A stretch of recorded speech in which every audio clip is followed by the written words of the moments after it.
Hello everyone and welcome back to Let's Play Crow Country.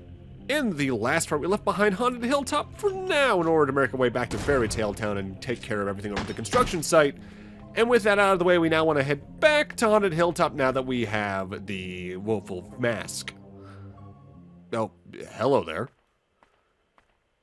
Excuse me, miss, you really shouldn't be wandering around here. Why not? It's not safe. Would you like me to escort you out? Are you a police officer? Police Detective Harrison James. I was supposed to be here hours ago, but some kid broke into my car this morning. The little punk slashed my tires, too. They look okay to me. No, they slashed my car tires. I had to borrow the bike because I couldn't use my car. Oh, right, duh. I didn't catch your name. Oh, right, sorry, I'm Mara. Aha, so that's your car out front, the 85 Fiesta? Yeah, how did you know? I met your boyfriend. He said he was waiting for you. Oh my god. He's not my... Never mind, it doesn't matter. You're blushing. No, I'm not. Shut up. Actually, Mara, maybe you can help me. I was supposed to meet up with a woman, Miss Natalie Crow. You haven't seen her around, have you? As far as I know, she's early 20s, blonde hair. Well, let's tell him. Yeah, I saw her. She was in the staff hallway outside of Edward Crow's office. Oh, great. Thanks a lot. I need to go find Miss Crow, but I'm going to ask you to go back to your car, okay? It's not safe here. You need to go home. Sure. I was just on my way out, more or less. Glad to hear it. You be safe now, okay? I really didn't think he was going to show up. So last time we read that there was a panel behind here, and if we take a look, we can press this switch and open up the two flaps on either side. One of these will make the crow walk, but it doesn't have a battery at the moment. And the other one will rotate it around, which will come more into play later on. Got another phone call, though. Large empty slot in the back, and they mentioned that it needs a battery, and it's the same one as a mermaid somewhere else. There's the phone. Hello? The first guest emerged in the pool 2 years ago. I've been thinking it must have been on purpose. The timing, I mean. 2 years ago? 1988. It must have been some sort of intersection, a critical pivoting point, if you will. Late enough that we developed the necessary infrastructure. Early enough that we've... well, early enough so as to not be too late, I suppose. Whoever you are very ominous with every call. So, we've had the crank handle for 2 videos now. We've taken care of most of what we can use it for over in both the Haunted Hilltop and Fairy Tale Town. But the moment you get it, you can completely ignore the manor and head over here even to finally access the third of the main 3 themed areas of Crow Country as a theme park. With that said, we're not heading in there yet as I just wanted to get the door open. I have a couple other things I want to take care of first and I want to get that jump scare out of the way. Because namely... when you have the Harrison James cutscene here, all enemies are despawned, but the moment you go back in after that, they're respawned, and I'd rather not have to open that while there's an enemy trying to hit me.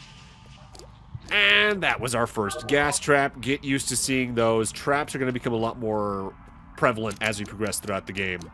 Now that we're at this point in the game, gas traps will start showing up. They're these little green bubbles you can shoot to prevent the poison gas from hitting you. Chandelier traps will start showing up in prior areas, which are just little chandeliers that are hanging up in the ceiling that you can actually shoot to knock down. And if you time your shots right, you can take out enemies pretty quickly with them. But we haven't quite seen the third trap type outside of bear traps yet, which are the bombs that one note mentioned. For right now, it's time for us to access the Witchwood we've heard of a couple times before. This place is a literal corn maze, effectively. The main thing here, outside of the chandelier traps that are placed throughout it, as well as the items, is that there are 3 types of stone pillars throughout it. Ones that have pentacles on them, ones that have eyeballs, and ones that have little, like, gusts of wind. There are a couple of green pedestals, though, you can kick to change the icon that's on top of them, and the one that's on top, that stone pedestal will lower to the ground, so you can then use it as a passageway around here. It's a pretty quick maze at the end of the day because not only is the room not that big, but there's only so many options. But you really want to keep your eyes out in any dead ends for some decent items because there's things like grenades in here. There's a couple of glass jars you can break that might have ammo and all that. But namely, and I think it was just on screen a moment ago, there's also a secret in here of some magnum ammo that we can only grab on the way out, and it's very easy to miss that one. Don't run beneath the chandelier traps, by the way, because the moment you're below them, they do fall, and they do some pretty hefty damage. While healing in this game is pretty plentiful, Enemies, even on just survival horror mode, can kill you pretty quickly if you let them. Crystal Crow is right there for this specific room. Our goal here, as we learned from a specific note earlier in the game, is that there's an item in here, and it's at the specific center of the maze, so once we get there, we can grab it. Looks like a witch's cauldron. It's full of murky water, and it smells bad. It's weirdly warm. I feel something at the bottom, and there's the trident that we need for the third themed area. But upon you grabbing that, once you go a few steps out, the atmosphere starts, and there's a couple of guests in here with us, and we are more than likely going to have to kill at least one of them just to get out of here. Just make sure to grab the magnum ammo on the way out, as the moment you leave, all the green pedestals lower for some reason. I would really recommend getting everything in there you can on your first visit, as honestly going back into that room is kind of tedious. So right there, I just shot another type of trap that shows up as you progress throughout the game. I think they usually start showing up after you open up the third themed area. Crow heads. When you get too close to them, they also spew out poison gas, and they blend in a little too easily, which I think is also the big thing with a lot of the traps, which makes them effective traps, but if you're really just gunning it for your next location, it's very easy to just not see something, and there's times that can feel unfair, but again, healing in this game is so easy unless you're going for like an S+ rank that it's not that big of a deal. Welcome to the Ocean Kingdom. There's not much we can do immediately in this area for now. Most of the doors here are locked or otherwise inaccessible, unlike Fairy Tale Town where only about half of them were, or especially Haunted Hilltop where only really one door was really locked. Watch out for this particular crow, by the way. I've gotten poisoned by that one multiple times. Storage, staff only. The handle is broken and it won't budge, so we'll have to keep that in mind for later. The main thing we can do stuff with is actually right over there, as even this restaurant here, Neptune's Palace, is closed and it's locked from the other side. Warning, Nemo's Adventure is accessed by a 15-foot vertical ladder. Do not attempt to use the ladder if someone is already on it. Nemo's Adventure is not suitable for young children, pregnant women, the elderly, or those with back problems or heart conditions. We'll head in there once we've actually taken a look around the main area here, though, as there's not only a crystal crow I want to grab, but also, hey, if I can grab any items directly from the boxes that I can pick up and all that, it's worth getting. Can we get someone to hook up the sprinklers in the theater to the main water supply? Currently, it's just hooked up to a water tank, but it's not airtight, so it'll eventually dry out. When enemies eventually show up in this area, I recommend taking them out if they're in your way more than the other two areas, if only because the T intersection shape of this area, on top of the amount of things on the floor to begin with, means it's a bit of a tighter corridor to get around. Also, the map for the area is right over here. We have most of the map figured out at this point. We're just missing the utility corridors to the north and south of the Ocean Kingdom. A couple of boxes we can break over here, and the main door we actually want to go through for plot progress is to my left at the moment, but I want to make sure we check out the submarine back there first. What's this staff memo have to say to start, though? I noticed the acid bottle in the mermaid cage is pretty much empty. You could refill it from the acid tank, but I heard Crow moved it down to the underground level, and no, I don't know what he's using it for. I didn't ask. Why does this place need an acid tank? More accurately. Also worth noting, if you're full on ammo and you try to pick something up, you don't pick it up, which means it'll be there for you later, but in the case you even just refill your clip by one, you can pick up a full clip, which means you technically do waste some ammo in picking it up, but I tend to do that just to have it picked up anyway. Welcome to our save room for the Ocean Kingdom. Safe number 21, the personal effects of Captain Nemo. It won't budge. Maybe there's a different way to get it open. Set of instructions. Rules of the sea. Octopus +2, shark +6, jellyfish -5, dolphin -3, pufferfish multiply by 2, turtle reset to 0, press the red button to reset your score. There's a red button. So our goal here is to shoot these animal statues in the distance to get up to a score of 21. You can do this via the method that the note we read back in the Southeast Utility Corridor mentioned, where it's hitting a shark 4 times then a dolphin once. But you can also do, say, a shark twice, double it with the pufferfish, and then hit the dolphin to -3 anyway. Technically saves you a single bullet over the 5-shot method at least.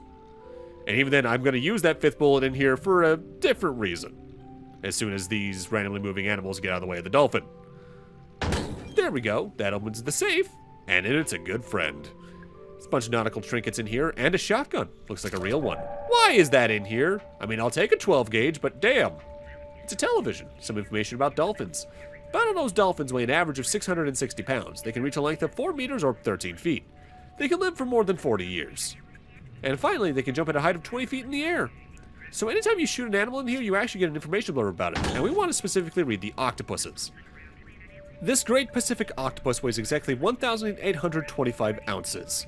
Our brave marine biologist weighed him only this morning. Great Pacific octopi have an arm span of up to 14 feet. Watch out. And they typically live around 4 years in the wild. Not very long, is it? Keep in mind some of those numbers for later. It comes up. Hey Ed, how's things? I got your shipment. The system's all up and running. And the important part, I've lined up a major buyer for the gold. I had to put it on a bit of a show when they visited the site, but I think I got away with it. I had a thought about the rocks you're using for the ore. Do you think anyone over on my end would be able to tell it's not Brazilian? Like, they know it was from Georgia? Maybe I'm overthinking it. Marv. Sounds like someone started getting a little panicky, doesn't it? After starting a new recording session, it's time for us to head to the other room we saw that we could enter here in the Ocean Kingdom. It's one of my favorite rooms in the game. But because we've entered another room here, enemies have spawned in. Watch out for the lumbers there. They are big and they do a lot of damage. Welcome to the arcade. The atmosphere here is perfect. I love the way this place looks. We can't do much here at the moment, though. Change machine. Sorry, out of order. These things are always broken. Wait, is there a second note behind it? What on earth? Set the arcade game scores. Dolphin score should be twice that of the mermaid score. Boat should be twice the dolphin. Shark should be twice the boat. Is it some kind of equation? I guess so. Crystal Crow beneath the air hockey table. What's this newspaper say? The Atlanta Globe, August 1988. Crow Country announces sudden closure. While its popularity has been on something of a downturn recently, there were no public signs of an impending closure for the local theme park, Crow Country. However, many angry guests were forcefully turned away as they showed up to the park yesterday only to find the gates closed. Speculation is rife that this sudden decision has something to do with the Elaine Marshall incident reported in this newspaper 2 weeks ago. Edward Crow, owner, issued this statement. It's nothing to do with the Marshall incident, we're just closing for refurbishment. But that doesn't line up with the fact that people had tickets booked for a visit to the park this week. What's going on, Mr. Crow? A good question. Can you not point that light on my face? I got a wicked headache as it is. Who are you? Never seen you before. I'm Mara. Agent Mara Forrest. No shit, that's like a girl version of my name. What's your name, Mark? Marv. Of course. Marvin Trumbull. Why are you here? Are you an employee? No, but I do work with Ed. We're, business partners. Edward Crow? Yeah, do you know where he is? I was about to ask you the same question. Ah, shit, he's gone and done it, hasn't he? Done what? Hey, so, how old are you? Old enough. Nice gun, by the way. What is that, a Browning? A Colt? Yeah, sure. Marvin, what kind of work do you do with Crow? I work overseas normally. Just came back for a little visit. Only Crow's gone and disappeared. Great timing. I'm pretty sure he's around here somewhere. See, I wanted to use a northwest elevator, but Tolman's prowling around back there. Tolman? Yeah, you know, Ed's root excavation guy. Root? What? Maybe I'll try the southwest elevator. That could work. Wait, the elevators are broken, aren't they? Eh, that depends. On what? Yeah, I think I better get going. See you around, Mary. Well, that was far and away the weirdest interaction we've had thus far. Before we leave, though, there's not only an item I want to grab, but also a staff memo I want to read right over here, just to talk about this room a little bit. Some of the kids were complaining that their high scores weren't being saved. I guess the machines reset their scores every time we turn them off. I don't know if that's supposed to happen, but I'm not going to fix it. It gives the kids a reason to keep coming back. Also, Zap Girl. I love the slight Mega Man reference with the logo there. Welcome to the Northwest Utility Corridor. There's not a lot in here at the moment, but I would recommend not investigating that box there immediately. Won't budge. There's no keyhole either. Don't like this door. Kick door. Oh, hey, the sign dropped down. Let the record show that I solved my problem with violence. There's a silver keyhole behind it, which we don't have a silver key yet. But now we get the Western Utility Corridor, so Crow Country's map is effectively complete for the moment. And there's a phone in here, so let's see whoever this is has to say this time. Hello? The worst part is, I never really wanted the gold. I didn't really care. It was my father who wanted it. He made the decision to buy the land. Years later, when he died, he left all of Crow Country in my care. I had no choice but to come back. Finish what he'd started. Wait, the theme park originally belonged to your father? No. Crow Country is the name of the land. This land. He's gone. Okay. Moving on, there's a latch over here we can open that makes a shortcut back towards the fairy pond room where we first got the bronze key, and I can also use it to shoot that crystal crow I forgot to shoot back then. As you can see though, there was a gas trap over there now, so like I said, they add traps in enemies area as you get through the game. It's a photo of a fairy that's sitting down with its head off. Weird. I'm sure that's hinting towards something. Shooting this to get out of my way. Let's head over here, grab this handgun ammo, and find ourselves in one of my favorite rooms in the game, actually. Neptune's Palace, the restaurant. To manage me, can we get the code to the front door changed, please? It's far too easy to guess. Is it the factory default or something? This is a security concern. Alright, so easy to guess password for the front entrance here to Neptune's Palace. Neptune's Palace birthdays. 1. Have parents place gift inside treasure chest. 2. During the meal, give the trident to the child. 3. The sea monsters will turn towards the trident. 4. When they're facing the trident, they'll sing, as long as the trident isn't too far away. 5. If all 4 are singing, the chest will open. 6. Child can now take the gifts out of chests. Note, sea monsters often get stuck and don't rotate properly. Just give them a tap and it should set them off. So, the sea monsters here are what we need the trident for from the witch one that we already got. But before we go do that, we got a phone call. Hello? Natalie, my daughter. She's here, isn't she? Yeah, she's looking for you. She filed a missing persons report with the police. I told her not to. Thought I convinced her not to. Listen, can you get her out of here? Get her to leave. Now. Mr. Crow, she got hurt. She was attacked. I see. And thus the identity is revealed, although in retrospect it's not too hard to guess that, huh? So over here, we got fruit or friends. Good to know. Keep in mind the order here. A grape on the bottom, a lime on top of that, a pineapple on top of that, and at the top a strawberry. That's a hint for something else in this room. But also I'm gonna grab these shotgun shells. For right now, I'm gonna start tapping the sea monster jars so they can face the center of the room. With that said, you can also stand on that X in the middle there, which is our goal anyway, and shoot them, and that counts as a tap. But that said, that is technically a waste of ammo. As for the password for this area, factory default indeed, the password is 1234, very easy to guess as long as you go, okay, if it's something easy to guess, it must be something pretty simple.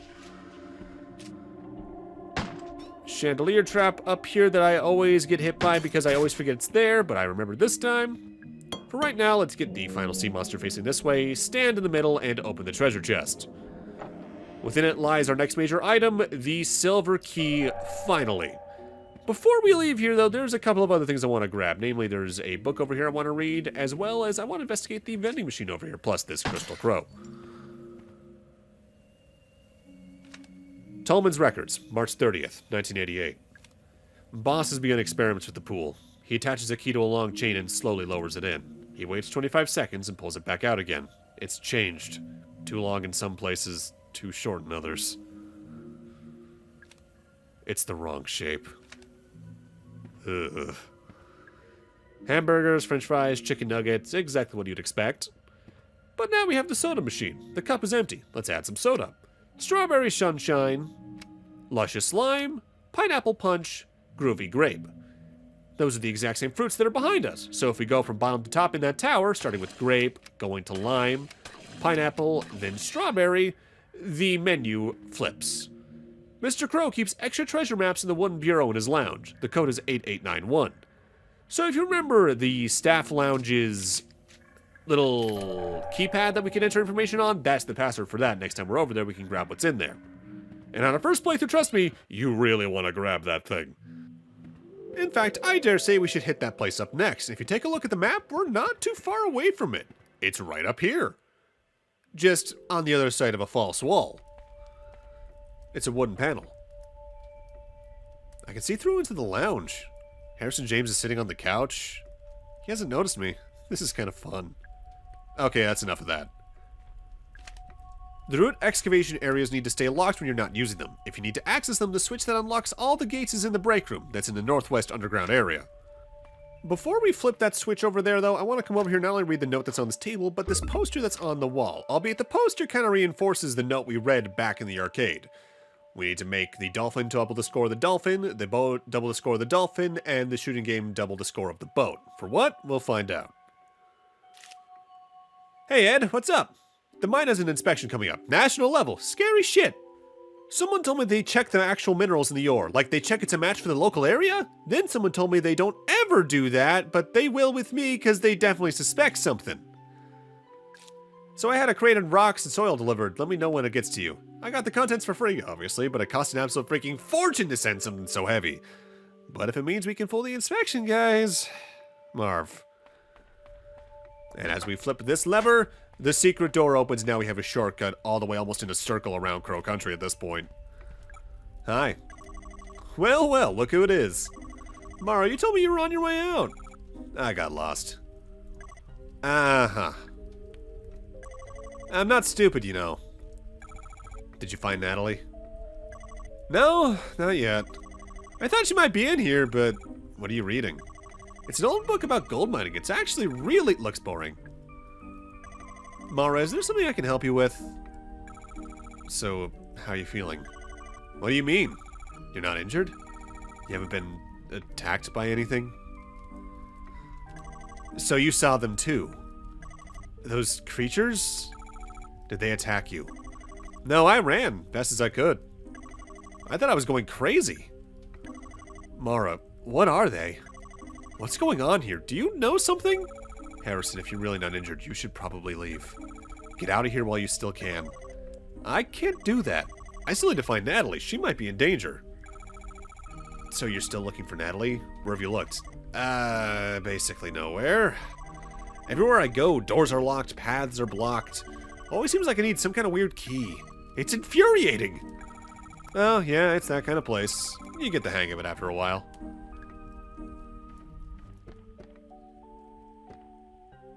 Huh, this is a girl's bike. Harrison, who'd you say you borrowed the bike from? Your girlfriend? No, my sister. I don't have a girlfriend. I see. But now for our main purpose being here, the map in this bureau, after we put in the password, which I messed up the first time, because putting in the buttons here, you really can't rush it. You do have to make sure you're on the right button first. We get ourselves the map of secrets. It does what it says on the tin. If we check the map and press what I had mapped in triangle, it'll mark every secret located throughout the theme park. Green check marks are ones we found, red X's are ones we haven't. Now, I could have gotten some of these a lot earlier, but I've largely waited until we got this map just for the hints of it, just so we actually have a reason to check what we do. But with that, I'm going to need to end this off here. Thank you guys for watching, and in part 5, now that we have the silver key, we're going to go around checking the silver locks we've seen up to this point and seeing what we can find within them. See you guys then.